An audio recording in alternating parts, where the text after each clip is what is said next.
The traditional Western scale, 1 to 2 bumps is called an octave, 2 to 3 is a perfect fifth, 3 to 4 is a perfect fourth, then a major third, minor third, some other things that aren't in the scale, and from 8 to 9 bumps is a major second, or whole step.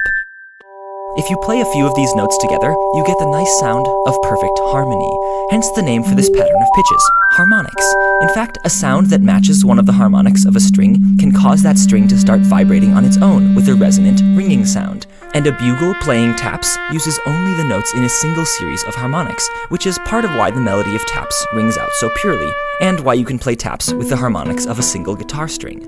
Harmonics can also be used to tune string instruments. For example, on a violin, viola, or cello, the third harmonic on one string should be equal to the second harmonic on the next string up.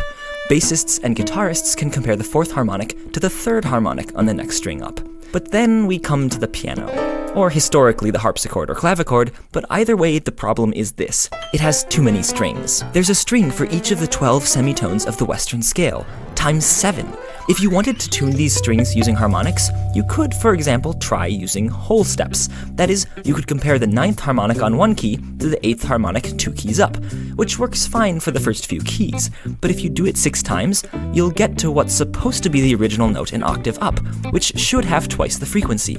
Except that our harmonic tuning method multiplied the frequency by a factor of 9/8 each time, and 9 over 8 to the 6th is not 2.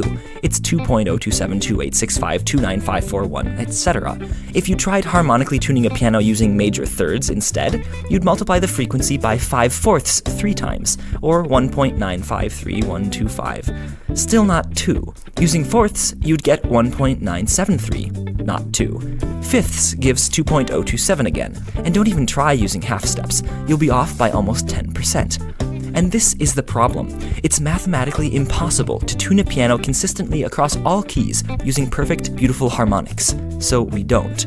Most pianos these days use what's called equal-tempered tuning, where the frequency of each key is the 12th root of 2 times the frequency of the key below it. The 12th root of 2 is an irrational number, something you'd never get using the simple ratios of harmonic tuning.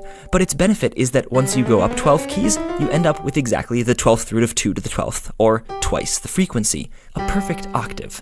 However, the octave is the only perfect interval on an equally tuned piano. Fifths are slightly flat, fourths are slightly sharp, major thirds are sharp, minor thirds are flat, and so on. You can hear a kind of wah wah wah wah wah effect in this equal-tempered chord, which goes away using harmonic tuning.